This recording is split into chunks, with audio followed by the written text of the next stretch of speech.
what we're going to do is I'm going to take a few moments just to look at the passage that was read for us, Matthew chapter 2. I know that people have got turkeys in the oven and presents under the tree, so we're not going to take too long, just about 15, 20 minutes, just to think about this passage that Nigel read for us from Matthew chapter 2. And kids, I'm going to need a little bit of help from you guys as we go through, so do listen. If you can see a Bible, that would be great. And in particular, I wonder if anyone noticed, boys and girls, the deliberate mistake that Nigel made earlier in the service when he was introducing the reading. Did anyone notice the mistake that he made? People racking their brains. Not sure. Joe? He may have said that. That wasn't a deliberate mistake. So if you had listened earlier, when Nigel introduced the passage, he said that we were going to have a reading about 3 kings. And we sang that song about 3 kings. Now, every good EK kid, there's clearly none of them here this morning, but every good EK kid knows that in the Christmas story, there are not 3 kings, right? First of all, the people who bring the gifts are probably wise men rather than kings, probably astronomers. And also, there probably weren't 3 of them. They brought 3 gifts, but there were probably more. But what we're going to do this morning, as we look at this passage, is we're going to see, is my clicker working? We'll get to the next slide. We're going to see that actually in this passage, we do have 3 kings. And what I want to do is just look at each of those kings in turn. So, first of all, the first king, I'll try again. No, not going to work. We'll just go from the back, please. The first king is pretty easy to spot, and it's King Herod.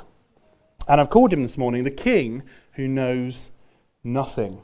Now, King Herod doesn't come off particularly well in this passage. We stopped reading early, but many of you will know, most of the boys and girls will know from EK, that later in the chapter, King Herod enacts an evil plan. And King Herod doesn't come off very well, but not just because of his evil plan. He also, in the way that Matthew writes about him, King Herod in this passage is actually a bit of a joke. When Matthew was writing about King Herod, he was known to be not a very nice guy. We see that from the later in the chapter. He's not a very nice man. He was quite an arrogant man. People thought of him as quite lazy. He was probably quite fat. And he was a king who basically put himself first and others second. And Matthew wants us to see that. I wonder if you noticed as we read the chapter that King Herod never moves. So he starts in his palace in Jerusalem on his throne, and then verse 1, the Magi, they come to him. Verse 4, he calls all of his advisors to him. And then in verse 7, again, he calls the Magi back to him, and then he sends them out. So he just literally just sits for the whole of this story. He just sits in his chair. He thinks that he's in a position of power. He thinks that he's in control of the situation. He thinks that he knows everything. But actually, he knows nothing. He's a bit like The Godfather. Mums and dads will recognise this picture from The Godfather. People come into his room and whisper in his ear, and he whispers back and tells them what to do. Now, kids, none of you will have seen The Godfather, because there's an 18, so you should not have seen that film. But to kind of try and help you understand a little bit about what I'm talking about, I was thinking, if you were going to turn every character in the Bible story into a character from Star Wars, which isn't necessarily a good thing to do, but if you were going to do that, I wonder if you can think of who King Herod might be. He's this fat, lazy creature that sits in one place, and all of the people come in and he sends his workers out to do what he wants for him. Anyone think? He's Jabba the Hutt, exactly. He's like Jabba the Hutt. And he just sits in one place and he thinks that he's in complete control. He thinks he knows everything that's going on. But actually, the joke is on King Herod. Just like in Star Wars, the joke is on Jabba the Hutt. He thinks he knows what's going on. He thinks he's got Han Solo trapped in carbonite. But actually, he doesn't really have any idea what's going on underneath his own nose. And King Herod is the same. So he's king of Jerusalem. He sits in his throne. He thinks he's in control of everything. He thinks he knows everything that's going on. But some strange men from the east turn up and have to tell him that a new king has been born right under his nose. Now, before we start to enjoy the joke at King Herod's expense too much, we need to stop and realise the whole message of the Bible is that actually we are just like King Herod. You see, we like to think that we're in control of our lives. We like to think that we're in charge, that we're the boss, that we know everything. But actually, the Bible says, really, we know barely anything. In fact, the heart of sin really is thinking that we know better than God. If you go all the way back to the Garden of Eden, that's what went wrong in the Garden of Eden, where the serpent, Satan, convinces Adam and Eve, maybe they do know a little bit better than God. Maybe they should eat that fruit. And we're just the same. We're like King Herod. We like to think that we're in control of our lives, that we are in charge, that we know everything. But then something happens that we weren't expecting, and we realise that actually we're not in control at all. We're not in charge. Really, we know nothing. Now, that's not a very cheery message for a Christmas Day morning service. I'm sure you came expecting something a little lighter. But that's fine, because there's two more kings that we need to meet. So, second king, let's find out. The second king is the king who knows everything. So if King Herod is the king who knows nothing, then God, the Father, is the king who knows everything. I wonder if you noticed as we read, boys and girls, that verse 6 is written a little differently. It's written almost like poetry. That's because it's a quote from an Old Testament book, the book of Micah. And Matthew writes and basically explains that what Micah had written was actually coming true now. And actually the whole book of Matthew is packed full of prophecies and quotes and promises from the Old Testament. Boys and girls, you might have heard people say before that the book of Matthew we think was probably written for Jewish people. What we mean by that is he packs it full of Old Testament content, promises that God made, prophecies from prophets. And Matthew is trying to say, look, everything that was written in the Old Testament is now coming true in Jesus. And that verse 6 in particular from the book of Micah, it was written about 700 years before this happened, before the birth of Jesus. Now 700 years is a long time, and it's difficult to kind of wrap our heads around that. So to help you guys, here's a picture. We'll go to the next. Yeah, here we go. Does anyone know who that is a picture of? Can anyone recognise that picture? Who do you think that is a picture of? Let's try Phoebe. It's William Shakespeare, exactly. It's William Shakespeare. Now, William Shakespeare is an old person. He existed a long time ago. Even then, William Shakespeare was alive around about 450 years ago. So if we think about Micah writing 700 years before Jesus comes and explaining where he will be born and who he will be, it's like us finding suddenly an undiscovered play or piece of paper written by William Shakespeare and telling us not who is the king or the prime minister now, but telling us who will be the king in 250 years' time, and then that coming true. It's absolutely amazing that what Micah writes about comes true 700 years later. And the reason is because it wasn't really Micah writing, it was God through him. You see, Herod thinks he's in control. He sits in his palace in Jerusalem thinking, I know everything, I'm in charge. But in fact, God, the Father, had planned this 700 years earlier, even before. And it was all part of his plan. God really is in control.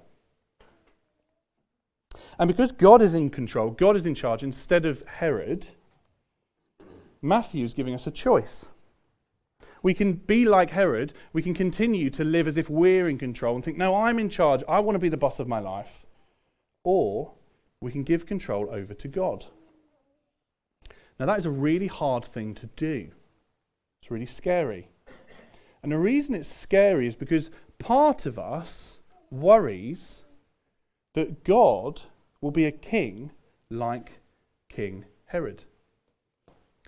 You know, we talked earlier about King Herod's reputation, that he was a lazy and arrogant king, that he was a king who put himself first and others last. And the fear that all of us have is that if I give control of my life to God, then maybe God will be like King Herod. Maybe he'll do what's best for him and he'll put me last. Maybe it's better if I just do everything I can for me, make myself better, make myself number one, put myself at the center. But that's not true, because God shows us what he is like through the third king. You see, God knows that our fear is that if we give him control, that he'll oppress us and he'll push us down and he'll put us last. And so what God does is he gives us another king underneath him, but over us, to show us what he will be like as a king. It's the third king in our passage. It's the king who gives everything. The king who gives everything. You see, God the Father is king of all. He's in sovereign control. He's in perfect charge of the whole universe. But he gives us another king in verse 6.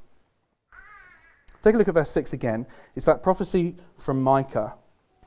And there's two words, boys and girls, in that verse, in verse 6, that show us the kind of king that Jesus will be. And they're not words that you would normally expect to be associated with a king, with royalty. Take a look, verse 6. Let's do hands up or you can shout out. Can anyone see what are the two words in verse 6 that tell us the kind of king that Jesus will be? Grown-ups can shout out too. Thomas. Shepherd, exactly. Shepherd. And another one, Kimberly? Ruler. That's a good one, but that is a word you'd normally associate with a king. What kind of ruler will he be, though? Caitlin, do you know? Not Prince of Peace. Good try. And you grown-ups, help me out. I'll tell you. It's least. It's least. You, Bethlehem, in the land of Judah, are by no means least. You see, the problem is, Bethlehem was least. It was a tiny little backwater town. But when Micah wrote, he wrote to the town of Bethlehem and he says, look, you might think that you're small, you might think that you're weak, you might think that you're nothing, but one day my king will come from you. In other words, Jesus is not the kind of king who chooses to be born in a palace. He's not the kind of king who clings to the throne like Herod, physically not moving himself from it. He's the kind of king who is willing to be born in a weak, small, little town because he has come for weak, small, little people. And he comes as a shepherd. We can get a picture of a shepherd up. A shepherd is kind and compassionate to his sheep. You know, when Micah was writing, he actually writes about shepherds, and he calls God's leaders, the kings and the priests of the time, shepherds. But he says, you are bad shepherds. Because 700 years earlier, when the priests were in charge, they basically were just like King Herod. They were doing a King Herod. They were putting themselves first and God's people last. So much so that what God says to them in the book of Micah is, he says, look, you're shepherd and you're supposed to be looking after my sheep, but instead you're killing them and eating them. They weren't really killing and eating the people, but the point was that they were putting themselves first and God's people last. They were grabbing everything for themselves, making themselves big, making themselves best, and oppressing God's people. And God says, I'm going to send a king who will be a good shepherd.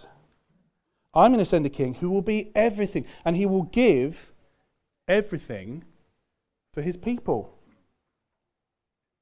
Jesus himself, when he was an adult, said, I am the good shepherd.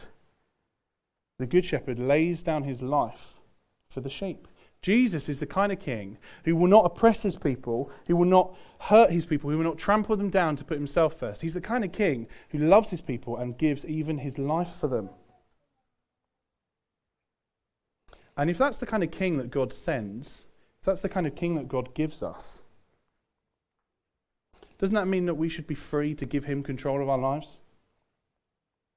Doesn't it mean that we don't need to be scared that if I let God take charge of my life, that he'll oppress me, that he'll put me down, that he'll bully me, that he'll take what's best for himself?